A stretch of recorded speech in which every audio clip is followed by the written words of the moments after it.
Welcome to the Inspired Action Podcast. This is where we have motivational, inspiring conversations and interviews that we hope you'll enjoy listening to. Join us and other inspired actioneers on this alchemical, transformational journey.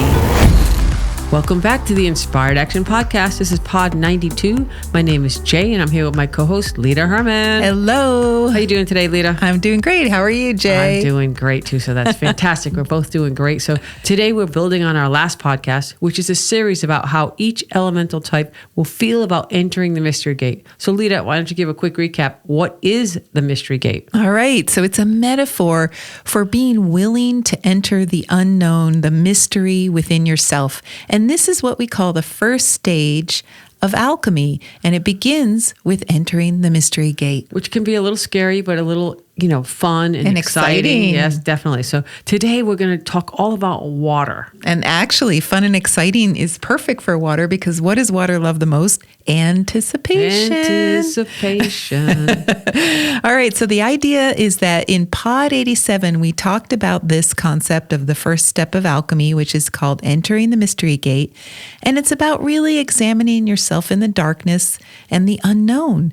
But the way we do that is different depending on our temperaments or our elemental makeup. Well, you don't mean like makeup, like put makeup on, right? No. Explain what makeup means elementally. Well, we have 5 elements in the universe, and each person is made up of 5 elements in a different order.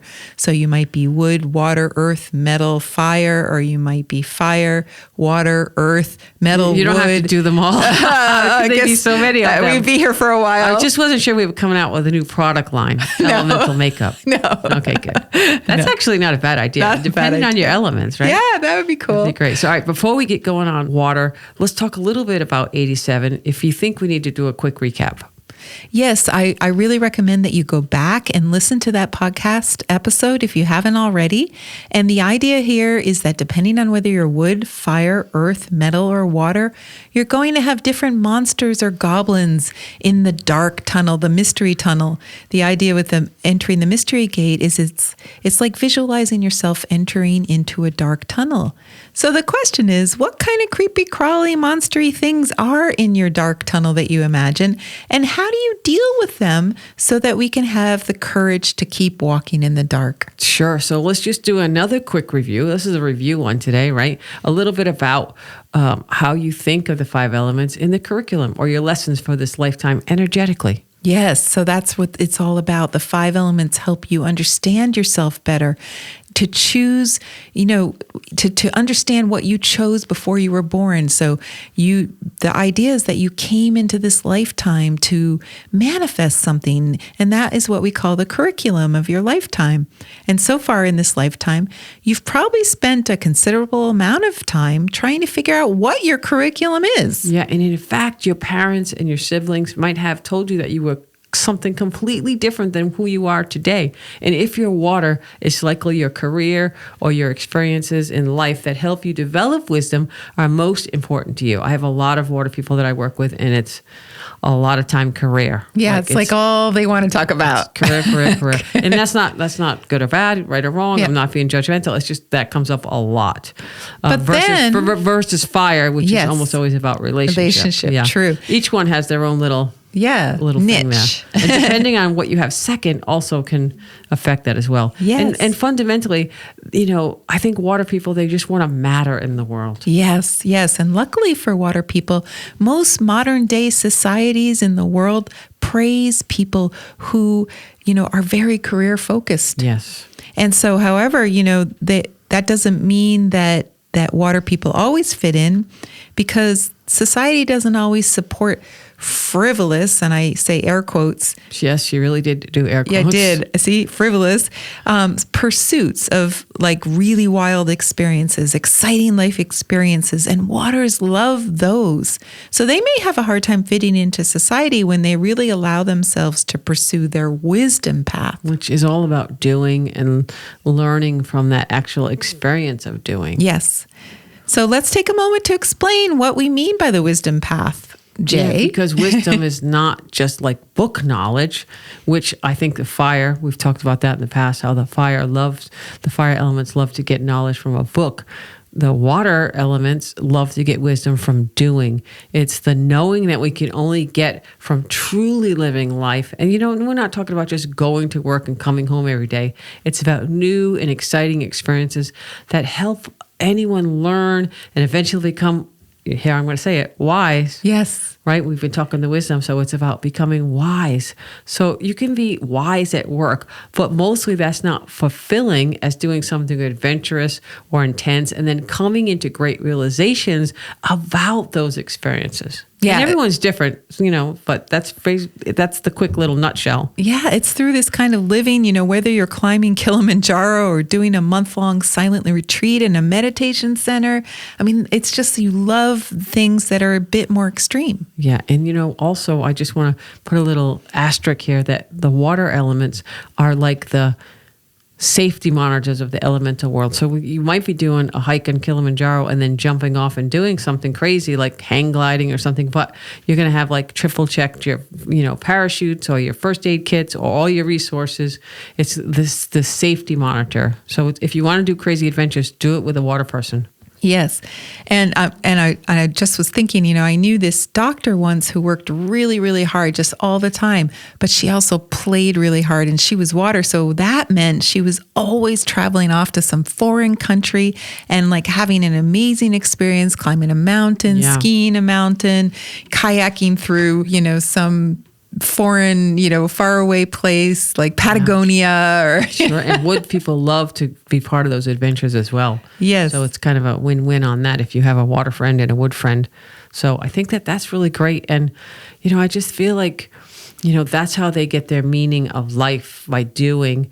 And, some people find it other ways, but this is what the water people gets excited about. Yes, they're really looking for meaning in life. So then they can feel like they matter in the world, like something they did mattered. So they don't really need respect exactly. It's like if they were gone tomorrow, they just want to make sure people would notice. Yeah, that, waters like to matter. Yeah, I think that's really great. But wait, Lita, before we go any further, put on the brakes. Let's talk a little bit about the Alchemy Learning Center, some news, because we have a lot going on. And if you could just take a minute, if you're listening to this podcast and you like any bit of it, even like a second of it, just take that 1 second that you laughed or smiled or said, hey, I didn't know that, and just take a quick swing over to iTunes, do a rate and review. It really does help other people find this little podcast and listen to it all over the world. And in Google Play or wherever you're listening. Yeah, we hear from people all over the world, and it's just crazy. Yes. But that's how they find us. Yes. So thank you so much for everyone who's done that so far. We really appreciate it. We really do. And also, just in case you don't know, we have a website called inspiredactionpodcast.com where you can also listen to the podcast. And we have another website called alchemylearningcenter.com. .com. I know I got off on that last time, but yes. .com. And so this is where you can really start to delve deeper into some of the concepts in this podcast. So if you've been jamming on this podcast and you don't know about it, check it out. We have a lot of stuff there. We have some free stuff. We have an app. We have a lot of free stuff, and it's growing every day. Right. And I wanted to say, because this is a 5-element episode, if you're new to the 5 elements, you're going to love the Understanding the 5 Elements class in the Learning Center. And the cool thing about this 4-hour online class, is really easy, it's fun, is, we've put together all the information you need to really utilize the ancient wisdom of the 5 elements in your life.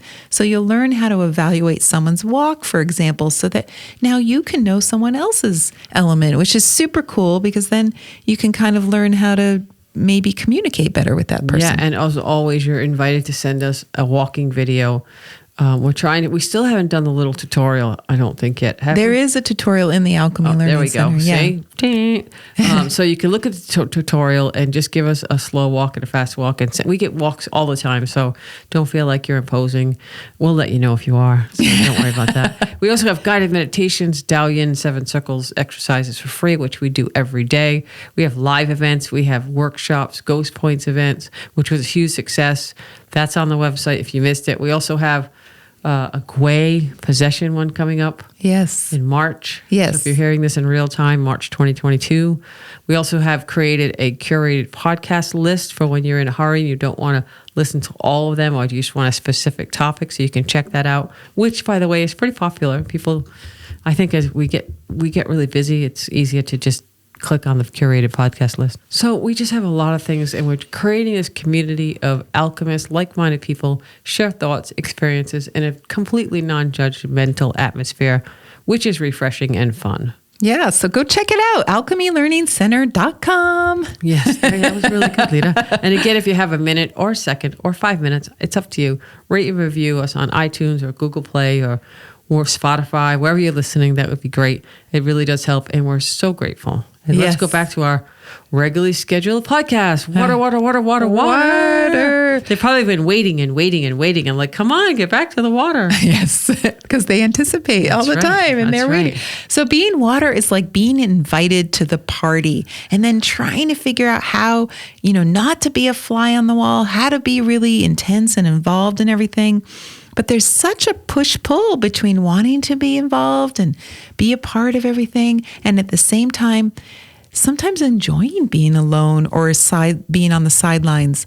So it's like being afraid of being invisible or too visible. And that's kind of where waters hang. I think a lot of waters, and not all, not just casting a wide net here, but because, many water elemental people feel like they're ignored or overlooked or not seen, unseen. Yes. Is that a word, unseen? Yes, it can. Unseen, there right? you go. Yeah. But the first thing we need to establish here is that out of all the elements, water is the most varied. So the second we say waters are like this. I know, that's what I've been trying to say. I'm not saying everyone is, because they're like, I'm not like that. No, we know that. Yes. Totally, 100% know that. Yes. Any one thing we say about a water does not apply to every water person. And that's mostly because water, by its very nature, like real water, varies so much. I mean, think of it. There's the wide open sea. There's the rushing river. There's the babbling brook. There's the still pond. We could go on and on. And on, yeah. And then all the different variations, frozen, fragmented, streaming, right. Trickles. Yeah. I mean, rain. There's rain. Yes. So the differences are more in terms of whether water is being more still in any moment or moving. So it's stillness versus movement. And then how fast that movement is happening is why it's so hard to generalize about the water element. And that's why we do a lot of the commonalities of all waters, because they're so diverse. They love to be intense with something in their lives, and they also love to be a couch potato. Yes. So as we said, the purpose of today's episode is to help us understand how waters might feel about the unknown and walking into the mystery, as we explained in Pod 87. So what kind of creepy things are in a water's dark tunnel? Well, there's so many, but I'm going to let you start. You go first. So the funny thing is that the anticipation of all possible things in the tunnel is almost worse than anything you actually might encounter in the tunnel, because for waters, it's all about anticipation. And sometimes this is very exciting and wonderful, but it's intense in a good way. But if they're anticipating something could be fearful, then it could feel paralyzing. And we call this I had to cut you off there. We call this the frozen water, frozen in fear. Yes. So that's what happens to water when they're anticipating that something bad could come. And so in a strange way, waters are the most bold and courageous in the moment when faced with an actual monster. So sometimes this is exciting and, it can be good. It's intense, but it's really good. But if they are anticipating something that could be fearful, it could feel paralyzing. Yeah, I think that this is when we talk about being frozen water, frozen in fear, frozen from not doing. Yes. That's the frozen water. Yes. Yeah. So in a strange way, waters are the most bold and courageous in the moment when there's an actual monster right in front of them. They know what to do. They just figure it out. But when told that anything could pop up at any time in the darkness and no one knows anything about it, well, then they might freak out. Yeah, and I think that sometimes this goes as the ostrich with the head in the sand. Yes. They're like, I just don't even want to deal with it. I'm just going to pop right out of this. Yeah. Yeah, so because waters are really good with emergencies in the moment, if they didn't have to think about the emergency happening and they're just in it, that's their strong suit.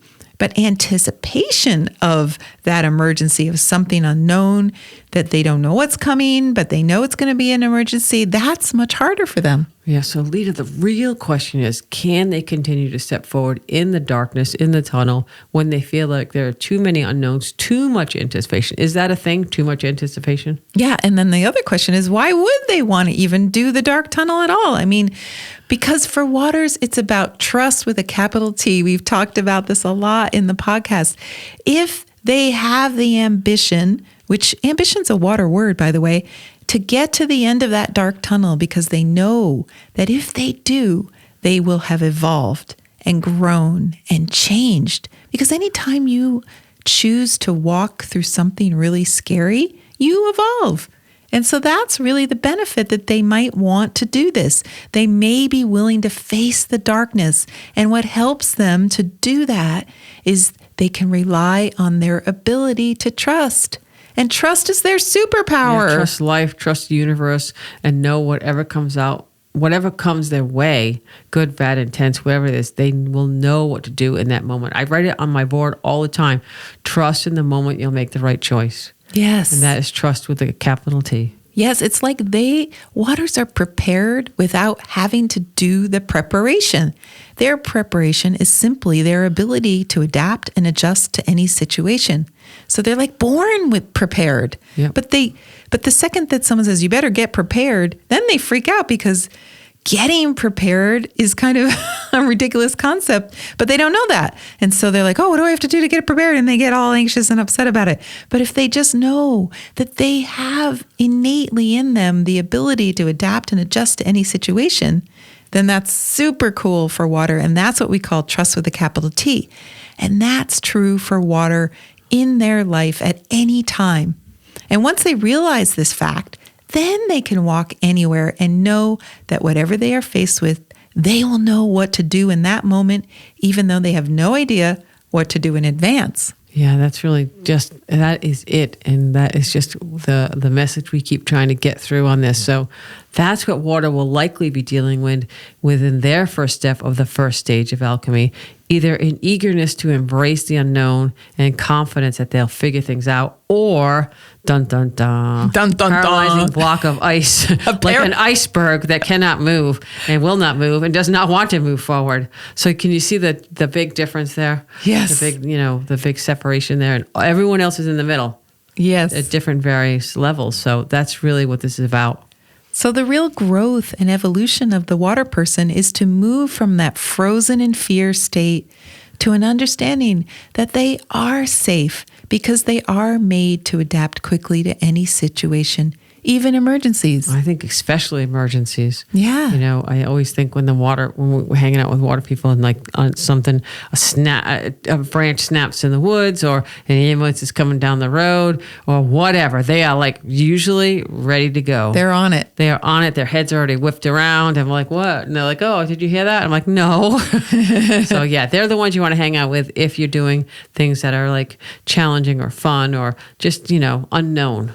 They're great to have around on an adventure. Yes, they are the adventure ones for sure. Yes. All right, well, I think that's a great place to end for water. So, And this ends our series about the mystery gate. And so we've got some surprises coming up for you soon. So we're excited. We're going to continue on with this season. And don't make that vague statement anxious, water people. Yes. We have surprises coming, but we're not going to tell you what. Yes, because this is the Water Podcast. We want you to anticipate something, all possibilities. Right. Anything could happen. Anything could happen. That's a great way. Okay, anything could happen. So, all right, get your trust, put on your big girl pants or your big boy pants, get your trust with a capital T going, and you can go down the mystery gate. All right.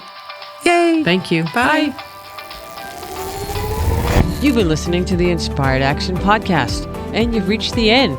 Woohoo! Why not celebrate a little bit and click that subscribe button right there. We love having you with us on this journey, and we want it to continue. You can also rate and review this podcast. And if you have already, thank you so much. We read all reviews, and your reviews help other people find this podcast as well. You can also be a part of this podcast yourself by submitting a voice recording message and emailing it to us at lita@inspiredactionpodcast.com or jay@inspiredactionpodcast.com. And if you want, you can join our Facebook group or follow us on Instagram. Join us next week for another Inspired Action conversation. And thank you for listening. Thanks for listening, and remember to hug the dog.